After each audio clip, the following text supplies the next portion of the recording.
guys, it's Maddie here. I'm back again with another video for you. So I'm making this video today as I put a poll on my Instagram to see if anybody would be interested in which books have inspired my spiritual awakening and journey. So the poll seemed like pretty good feedback, so here I am with this video for you. Okay, so I think books really hold the secret to all knowledge. There is so much that we can learn from everybody, all the great minds who've come together and sourced all of their knowledge into these books that can be passed down and learnt for generations. And I think that is so powerful. We have access to all of these minds who may be pretty much not alive anymore, but still we have all of their knowledge contained. So I think that is so important that we keep educating ourselves and reading lots of different books. And I'm a little bit of a bookworm. I do post a monthly blog and I always suggest the books I've read if they're good. So you'll find 1 or 2 books each month if you're interested in that. Anyway, okay, so the first book which triggered my spiritual awakening is a book by Esther and Jerry Hicks called Ask and It Is Given. Now, if you don't know about Esther or Jerry, who unfortunately Jerry is now passed away, but Esther Hicks is very much still alive. She is a channel for a group of entities who call themselves Abraham, and basically they source all of this really helpful information on it for us. A lot of it is based on the law of attraction to help us thrive in life and to help us to manifest all of our desires into our reality. So this book really just ripped open my mind and just completely changed my life. It allowed me to get out of the victim mentality, thinking everything is happening without my control, but the book really taught me that actually no, I am the creator of my own reality, and when I can rearrange my thoughts and get myself onto a higher vibration, then I am able to bring in the experiences which I desire. So this is such a powerful book. If you are maybe familiar with the law of attraction or don't know anything about it, I can highly recommend this book. So that was book number 1, which, yeah, it just changed everything for me. Okay, so book number 2 is by Eckhart Tolle. I hope I'm pronouncing his name right. He's German, so sometimes the names can be a bit tricky. So the classic which most people know is The Power of Now, which again, mind-blowing book, completely shifted my paradigm. That book kind of sent me through a little bit of an existential crisis where I was questioning everything, because it really goes into the ego mind, and I was like, okay, well, if there's the ego mind and then there's the soul self, then which one am I? And it got me a little bit caught in the head for a little while, but luckily I had a mentor at the time who could guide me through it. So if you haven't read that already, The Power of Now is great.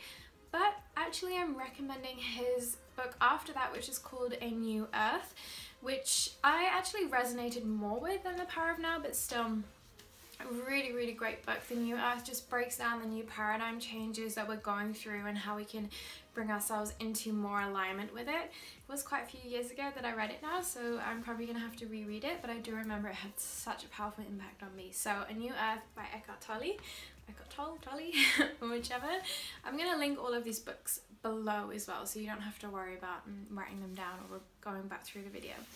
Okay, so the next book I suggest is by Napoleon Hill. The classic would be Think and Grow Rich, which a lot of people are reading at the moment. Again, very much linked to the law of attraction. However, I'm not actually recommending that book from my personal experiences. I'm recommending his book, which is not so well known, called A Conversation with the Devil. Sounds a little bit dark and creepy, but it's really not. It's really interesting. So Napoleon Hill kind of had this vision or meditation, he didn't really know what quite it was, where he was able to contact the devil, or like the dark energy force. And basically the way he describes it is amazing, because it's nothing to do with Christianity and like heaven and hell. It's like he describes the devil as the negative mind, and it can creep into our subconscious and our minds when we get ourselves on a lower vibration, whereas God or heaven or whatever would be like when we're having a happy and positive experience with non-judgment and no fear, etc., etc. So it's just so interesting how throughout the book the devil, or the negative force, is explaining how people fall into the trap of this negativity. And the ironic thing is that churches, from this book, which says that the church is actually spreading more negativity and more of the devil because they're advocating fear, like if you don't do this you're going to hell. And like the same as with schools as well, like another way to go to the devil / negative mind is when you give up the ability to think for yourself. So when school is like teaching us all of the same things and we're not really learning, we're just kind of like memorizing and copying, that's taking away our ability to think for ourselves, therefore going over to this negative devil mindset. So it's really, it was so interesting. That I definitely recommend it, even though the title is a bit creepy. It will just really change the way you kind of, I guess it will change the way you think. It will allow you to monitor your thoughts a lot more and your reactions to different things, and maybe evaluate different systems around you and kind of see where they are allowing that negativity to pour in, creating mass fear. Really interesting. Okay, so my next, I have a little list, okay, so I don't forget. Okay, the next book, which completely blew my mind, and by this point I was already, I read quite a few other books in between, these ones stuck out, so I was already kind of on my spiritual path. But this next book is one that just completely shifted the way that I think about death and the afterlife. Really powerful. So this one is called Journey of Souls by, I think it's Dr. Michael Newton. And basically he was a hypnotherapist, and he would just help people deal with childhood problems, or like problems like stemming from childhood. And so once upon a time he accidentally regressed someone back to a past life. Now he wasn't a believer in past life regression or anything, I guess you could say, woo or spiritual. Don't like to use those two words together, but hey ho. So he accidentally regressed someone back to a past life, and then got very much deep into that work, and then he realized he could regress people back to life between lives. So the moment they're about to die in their past life and when they cross over to the spirit world,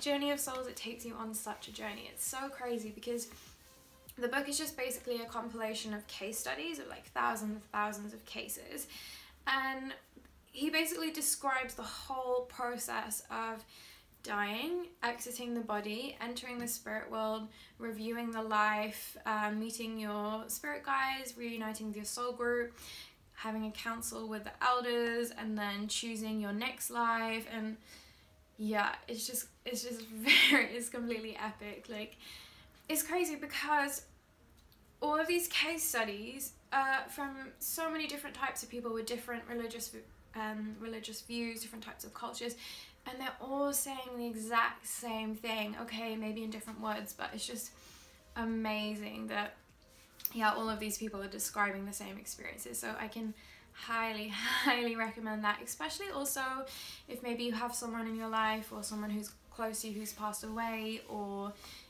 something like that. It can just really allow you to feel a lot of comfort in knowing that this it is not the end when we leave our physical bodies.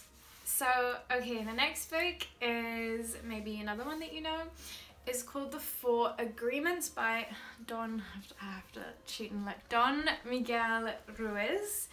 I believe there was another author as well with that book, I can't remember, but so it's basically it's a very short book, but it just gives you like 4 rules of life of how you can live optimally.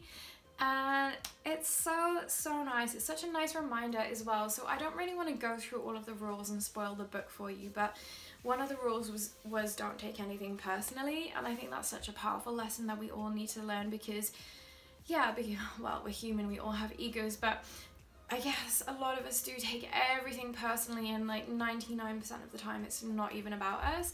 So to have the ability to recognize that can completely the way you react to certain situations. Just really powerful lessons in that book. I can highly recommend it. Okay, so the last book, which is kind of where I'm at now, so I've been on this kind of wild journey for about, I would say about 4 years now. I've always had spirituality as a part of my life. I've been doing Reiki since I was 9 years old. However, I really started to go deep into it in, I would say, my second year of uni. So yeah, about 4 years ago now, I would say. So where I'm at now, I'm currently reading a book by Dolores Cannon. She's recently passed away, actually. I think she's written over like 20 books or something. And similarly to Journey of Souls, she's also working with hypnotherapy, and she's regressing people back to their past lives also, but sometimes these lives are on other planets and other forms. Now, I haven't actually finished this book yet, and I don't usually recommend books until I finish them, but it's so incredible that I have no worry about recommending this to you before I finished it. So yeah, it's just so interesting. So she talks a lot about the shift in consciousness on this planet, and how a lot of these beings from other kind of like realms, universes, like planets, are coming to Earth to try and help humanity raise a level of consciousness. So it's so interesting, the people she's regressing back, and she's really accessing their higher selves through this certain level of a hypnosis technique, which isn't often used in hypnotherapy.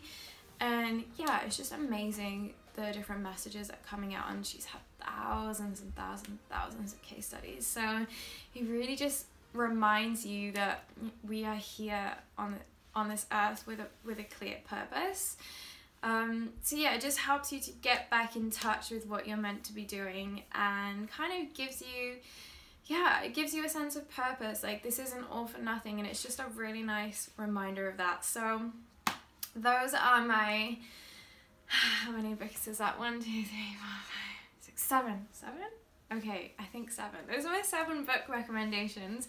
If you are interested on, yeah, maybe taking your spirituality a little further, or maybe you're at the beginning of your journey, but it'll just basically help you to open your mind and just learn other ways of living. Now, this isn't like a religious dogma. There's no kind of religion attached to this. You can still practice spirituality and still have your own personal beliefs as well. So this isn't anything about control or you must follow this. Like, spirituality is really your own journey and is what works for you. So there's no right or wrong way. So hopefully these books will give you a little bit of an insight into different ways of living. And yeah, let me know if you end up reading any of them and your own thoughts. I'd be so interested in what you think. And yeah, I'll hopefully see you soon. Namaste.